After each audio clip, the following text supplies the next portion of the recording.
Ele era um pai como qualquer outro. Um homem que passou a vida inteira a trabalhar, a suar, a poupar, cada centavo, não para si mesmo, mas para o futuro do seu único filho. Aos 60 anos, com as costas curvadas pelo peso de décadas de trabalho duro, ele olhava para o filho, agora um homem feito, e sentia um orgulho imenso. Ele tinha dado tudo o que podia: uma boa educação, um teto sobre a cabeça, e acima do tudo, um amor incondicional. Quando o filho anunciou que se ia casar e queria comprar uma casa, o pai não hesitou. Ele foi ao banco e retirou todas as suas poupanças, o dinheiro que guardara para sua própria velhice, para uma reforma tranquila, entregou tudo ao filho, com um sorriso e um abraço. Isto é para ti, meu filho, para começares a tua vida, disse ele, com um coração a transbordar de felicidade. Ele imaginava os netos a correr pela casa nova, imaginava-se a passar os seus últimos anos, rodeado pelo amor da sua família. O filho e a nora compraram uma casa grande e bonita. O pai ajudou na mudança, pintou paredes, arranjou o jardim. Ele sentia-se útil, parte daquela nova etapa. No início, tudo parecia um conto de fadas. O filho e a nora eram atenciosos, convidavam-no para jantar, pediam-lhe conselhos. O pai sentia que o seu sacrifício tinha valido a pena. Mas lentamente, as coisas começaram a mudar. As visitas tornaram-se menos frequentes. Os telefonemas eram cada vez mais curtos. O pai começou a sentir-se como um estranho na vida que ele próprio ajudara a construir. Um dia, ao ligar para o filho a convidá-lo para almoçar, ouviu uma desculpa apressada. Pai, estamos muito ocupados agora. Eu ligo-te depois. Mas o depois nunca chegava. A gota de água foi quando um vizinho lhe contou por acaso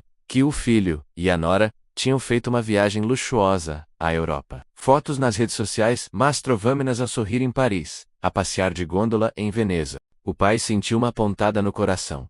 Como era possível? Eles diziam que não tinham dinheiro, que as despesas da casa eram enormes, o dinheiro que ele lhes dera era para a casa, para a segurança deles, não para luxos. Com um coração pesado, ele decidiu ir visitar Los Sem Abissá. Quando chegou, a nora abriu a porta com uma expressão de surpresa e irritação. O filho apareceu logo a seguir. Pai, o que fazes aqui? Devias ter ligado.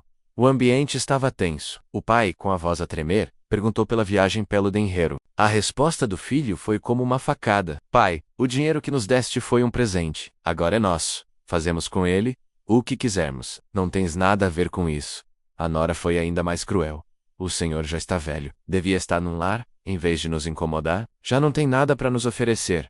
Naquele momento, o mundo do pai desabou. O amor, o orgulho, a esperança, tudo se transformou em pó. Ele tinha sido usado, descartado como um objeto velho e inútil. Foi expulso da casa, que ele mesmo ajudara a comprar. As noites tornaram-se um tormento. Ele não conseguia dormir, revivendo aquelas palavras cruéis. A traição doía mais do que qualquer ferida física. Ele sentia-se humilhado, impotente, tinha perdido o seu dinheiro, a sua família, a sua dignidade. A sua saúde começou a deteriorar-se. A tristeza consumia. Amigos e vizinhos viam-no a definir, mas ele sentia vergonha de contar a verdade. Numa tarde cinzenta, sentado sozinho no seu pequeno apartamento, ele olhou para uma fotografia antiga. Ele, jovem e forte, com o filho nos braços. Naquele momento, algo mudou. Uma chama de raiva e determinação acendeu-se dentro dele.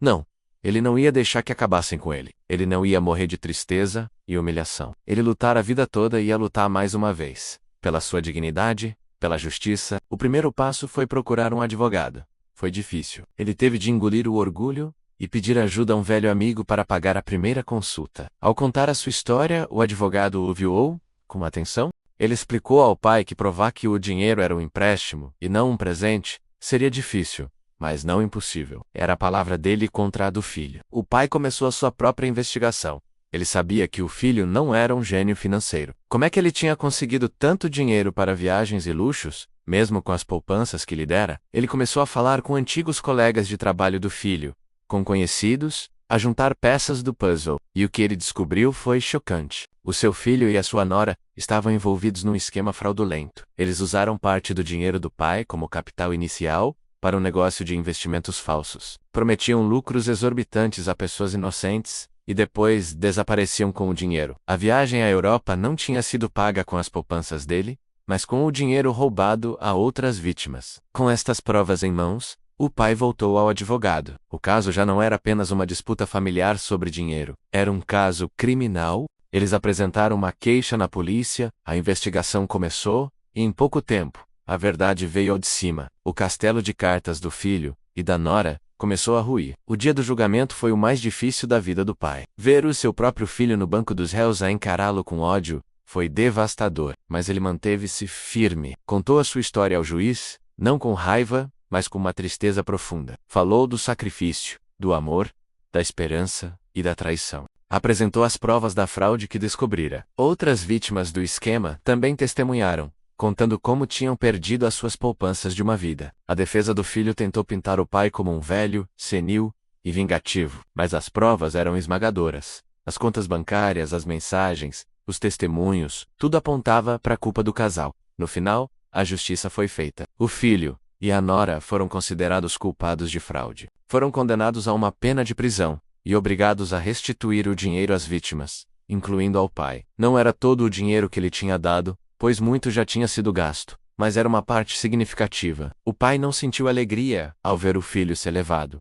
Apenas um vazio profundo. Ele ganhara o caso, mas perdera um filho para sempre. A ferida da traição nunca cicatrizaria completamente. Nos meses seguintes, o pai começou a reconstruir a sua vida. Com o dinheiro que recuperou, ele não comprou luxos. Garantiu que teria uma velhice digna, sem ter de depender de ninguém. Voltou a encontrar-se com seus velhos amigos, retomou seus passatempos, começou a fazer voluntariado numa associação local, ajudando outras pessoas idosas que se sentiam sozinhas. Ele descobriu que, ao ajudar os outros, estava a curar-se a si mesmo. Encontrou um novo propósito, uma nova família na comunidade que o acolheu. O seu sorriso, que estivera desaparecido por tanto tempo, começou a reaparecer. Um dia, recebeu uma carta da prisão. Era do seu filho. Uma carta cheia de remorso e pedidos de perdão. O pai leu-a várias vezes. O seu coração, ainda magoado, sentiu uma ponta de compaixão. Ele não sabia se algum dia conseguiria perdoar completamente, mas decidiu responder. Escreveu que o perdão é um caminho longo,